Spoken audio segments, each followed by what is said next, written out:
Well, hello. This is your boy Baylor52. What up, YouTube? And in this video, we're going to discuss a little bit about lighting for your stream, lighting for YouTube, whatever you want to do with your webcam, and some of the special considerations you have to take into effect when you're using a Kinect as your webcam, because it's really not. So let's take a look at what we're going to do.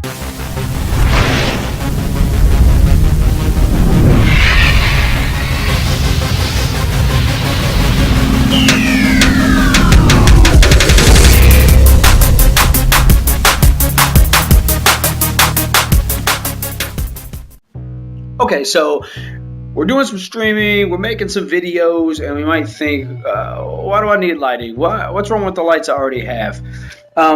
One thing that you have to consider is the angle of lighting that you have in a room. Now, most people have a light up above. I have a light up above, but I actually have a couple lights back here.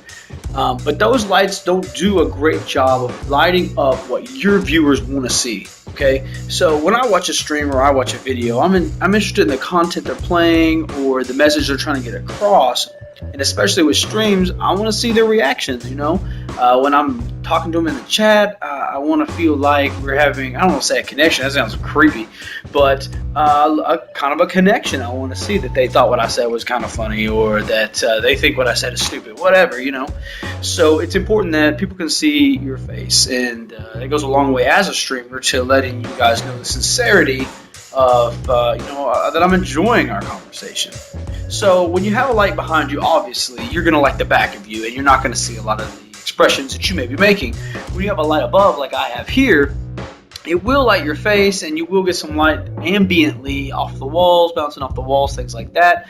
But the majority of the light, or at least the strong part of the light, is going to be shooting down in your face, which can put a lot of shadows.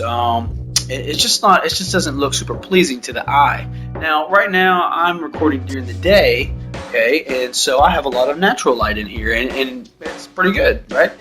There's kind of not curtains, but kind of like the see-through type diffuser looking shades on here, and so that actually softens up the light a little bit as well, makes it a little less harsh. So hey, if you're streaming during the day, you're shooting vids during the day, you're golden, man. Sunlight's the best. It looks great, and it's cheap, and it's easy. Sometimes it's hard to control in terms of what time of day it is, but for the most part, it's pretty easy to work with. Now, if you're like me and you do the majority of your streaming at night, which I do, you can't count on the sun, obviously, right? Because it's not up. So you have to think about the lighting considerations. Now, something that I did was I started looking around online, and I started learning about 3-point lighting, which is super simple. Basically, you have a light to the right of you, let's say, at a 45-degree angle, and that's going to be on 100% brightness, or let's say use a 100-watt bulb. To the left, you'll have a light at a 45-degree angle, and that's going to be about half the strength, I guess. So a 60-watt bulb would be fine, okay? You can do lamps and do this. And then a lot of times they will have a light, they call it a hair light or backlight, that will shine down the back of your head to kind of make you pop out in the front. Now, that's a lot of lights. In my small space, I found that the hair light just, didn't really add much, so I didn't fool with that. But what I did do was start thinking about maybe adding a couple lights at 45-degree angles to help out, to light me up, so that I felt like that I could have more of a connection with you guys. So obviously, if you know anything about me, I'm pretty cheap on a budget. So I started looking at ways to kind of make my own versus spending money on kits. Now, they got kits that aren't too bad, man. There's kits that do all 3 lights, and they're around $125 or so. But I had other things I'd rather spend my money on for the stream if you can do it yourself. So I made my own, and I got some ideas from looking around on YouTube here. I'll try to post some of those links down in the description for you guys to see as well. But I kind of found out a way to work my own, and it looked pretty good. So what I want to do is kind of show you how I made those, and then I will show you the difference they make in a real life situation. After the stream tonight, I'll mess with the lights a little bit and show you guys some different points of view in terms of the way the light will hit your face. Okay, so I'll show you what I'm using for a lighting solution. Okay, so this is very cheap, and it's very ghetto looking. Okay, so This is basically just so I can get a better view of this. This is just like a work light. You can get these at Lowe's. You can get these at Home Depot. Probably get them at Walmart. I don't know. They're like 15 bucks, maybe 20 bucks. See if I can take this tape off here real quick for you. I don't want to like rip it here, but anyway, so basically all it is just a metal can. A light bulb goes inside, which you can see right there. Okay, and then there's kind of this little clippy dealio here. You can use that to grab onto anything in your room, so you can set it up. You can put it on another lamp. You can put it on some books. I don't know. And then this is like fully adjustable here. Okay, so it's not really easy to show you that, but fully adjustable. So you can get it how you want it. Okay. Now, we want to diffuse the light because we don't want the light to be really harsh on our face, like a spotlight or something. So I've used different things, tried different things. I've used wax paper, like from the kitchen. Just tape that on there. It works okay. But what I'm using here is just sheets of regular, like printer paper, just regular computer printer paper, and it does a pretty good job. Now, the whole secret to this thing, okay, is the type of light you're going to use. Okay. That's not just a regular incandescent bulb. That is one of these fluorescent dealios here. Now this only puts out, I think this one specifically is maybe 26 watts. The light that I use for my off light, not my key light, is a 13 watt bulb. This is 23 watts, okay? Now different bulbs have different temperatures, and I use the 5000K temperature. It's more like daylight, so it kind of imitates like what you're seeing now, more than say like your standard incandescent bulb, which has more of a yellowish tint to it. But you can play with it. Your room, your look, your thing. Okay. But why these are important is they don't really get all that hot. They do get warm, but not as hot as a standard incandescent bulb. Okay. Or definitely not as hot as a halogen bulb. Okay. You go put in a halogen bulb or incandescent bulb in this, and you're gonna catch this on fire. Okay. You don't want that. You catch this on fire. Your house catches on fire, they're going to call me or somebody like me to come there, respond, and we're going to destroy your house, because that's all firefighters do. We pretty much put out fire and we destroy things. That's kind of, like a perk of the job. So make sure you're using a bulb like this to be safe, okay? This is probably the safest alternative to, make your own type thing. I did at one point make them out of like cardboard boxes and aluminum foil. This is big production, and these bulbs still stay cool enough to keep it safe. Okay, so all you need: work light, a bulb that's not going to burn down your house, plus, and then something to diffuse the light. And like I said, for me, I just use computer paper. Computer paper to me diffuses it well, doesn't seem so harsh on my face, and it also doesn't bleed very much on the back wall.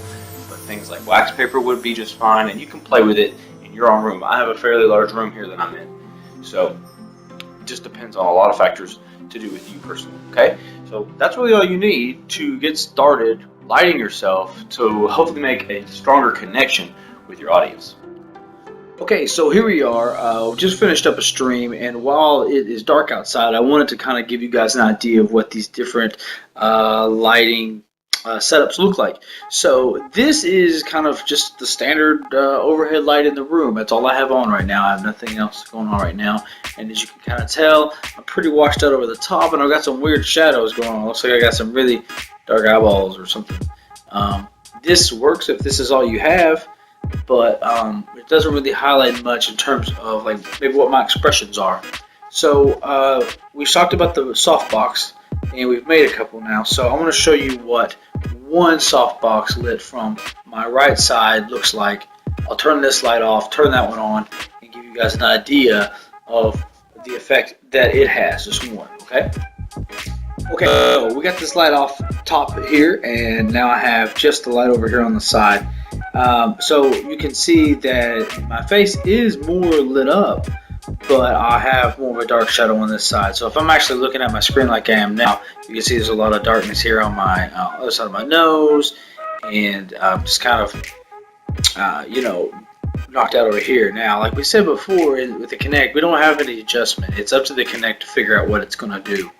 So we have to provide adequate lighting so that it makes a good decision for us, which is a disadvantage if you have your webcam and you're not set up to just stream off Xbox like I am right now. You have a PC, you have a webcam, then you have some more adjustments to make, and this could work. A lot of times in movies, this type of light would be used for more of a dramatic setting. Maybe it's we're hiding some. I don't know. It's more of a dramatic type deal. And so when I add this other light in, it's going to be more like a portrait light. It should light up my face a lot better. So I'm going to hook that one up and let you guys see what that looks like. So it'll be both lights. The one on the right at a 45-degree angle. That is a 100-watt bulb, or the equivalent to, because we're using fluorescence to keep it nice and cool. And on the left, I will have another softbox that we made, and it'll be a 60-watt bulb, or the equivalent of it's a fluorescent bulb. Okay, so let's have a look at that. Okay, so here we are. We've got our light to the right. We've got our light to the left, just like we talked about. And you can see now that my face, I'm looking at the screen here like I would be playing. My face is lit up on both sides fairly evenly. You can see on both sides. Now with the Kinect, I still look a little washed out, but it's a lot better than just this straight up overhead light. And the Kinect, you don't have any further adjustment. Now if you have a webcam, you can mess with your exposure settings, you can mess with your brightness and your contrast, and you can actually kind of pull your image out from the background. Now one thing I didn't do, we talked about 3-point lighting a little bit at the beginning of the video. I do not have a light set up in the back shining down on my head. For what I'm doing, it's not super necessary. Plus the walls I have in the back here are gray. They look a lot brighter on the video than they do in real life. They're a light gray, and they're reflecting the light that's being shown on them, and the camera has adjusted its exposure to show that in the back of the room. The Kinect is different because the Kinect's goal is to be able to capture the entire room, the movement in the entire room. So it's kind of doing what it's got to do to light the room up as much as possible. But you can see expressions. You can tell what I'm thinking when I play a game. A lot of times I'll do stupid stuff, like I'll be playing the game and I'm peeking around the corner of the game and I'm like trying to look around the corner for real, or if I'm backing up in a shooter, I'll end up actually backing up. You can see a lot of what's going on my face, and so it's nice. It's nice to be able to see.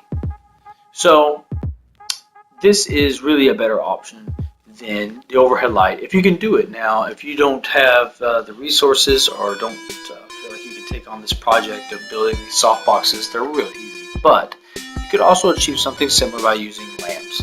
So something to think about adding to your stream. I've added to mine. I'm pretty happy with them. Eventually I will probably upgrade to something a little more professional, but right now I'd rather spend my money on upgrading other things, and this works for now. So I encourage you to give it a shot. Alright, so one more time, a comparison. On the left side, we've got our 3-point lighting minus the back, and on the bottom, we have our overhead lighting. Not so great. Okay, so from that comparison, it's pretty obvious the differences in using just a standard overhead light versus something a little more, complicated, which would be the front light. But it's not complicated, it's easy, and I think that this is such a cheap way to do it that anybody can add a little more to their stream. And that's really what it's about, I think, is trying to constantly make improvements slowly over time for your viewers, for you, to feel good about your stream and that it's progressing, But at the end of the day, if this seems like it's something that you don't really want to fool with or not too much of, and you're worried about your lighting, just don't. Because at the end of the day, man, if you're enjoying the game you're playing, you're having a great time, and that's going to resonate to the people who are watching. And those people are going to have a great time. Watch your chat, interact with people who talk to you, and I guarantee you that your stream will continue to progress on its own in that way. And I think engagement is probably way more important than what your face looks like. But this is just another tool in the toolbox. This is a cheap, crazy cheap way to add a little better lighting, which allows your expressions and facial features to kind of resonate through. There's things that I do when I'm playing a game that I don't even notice I'm doing it unless I watch it back, you know what I mean? But, use these as a way, these softboxes as a way to connect more deeply with your channel. It's not about having more stuff. It's about using things as tools to make the experience more enjoyable for your viewers. So, if you like the idea, click like and subscribe, or even share with your friends, and also leave your comments below. What are ways that you have improved your stream slowly over time? What are your ideas to make a stream better? And until next time, we'll catch you over at Twitch at Twitch TV/Baylor52. We stream every third day. Currently streaming either AC Syndicate or Destiny. That's what I did tonight. So stop in and see me. Let me know if you like the videos. And we'll see you in the stream.